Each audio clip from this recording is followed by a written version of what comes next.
Ako dlho sa učíš na primáčky, povedzme, cez týždeň? No, snažím sa každý deň, ale niekedy mi to moc nevyjde. Snažím sa urobiť aj matematiku, aj slovenčinu. Povedz nám viac, čo sa učíš na matematike a slovenčine.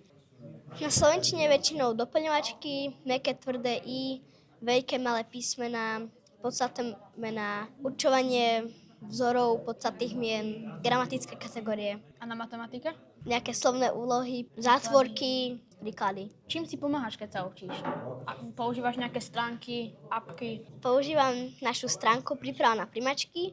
Je to super stránka, lebo je to AI generovanie a nikdy tam nemáš takú istú otázku dvakrát. Môj otec mi niekedy pomáha alebo vysvetľuje otázky, ktoré neviem. Tým mi pomáha aj naša stránka, lebo ak niečo nevieš, tak ti to vysvetlí a ak na konci, ak dokončíš ten kurz alebo nejakých 10 minút učenia, vieš si to tam nastaviť, ti vysvetlí, čo si mal dobre, čo si mal zle, prečo si mal zle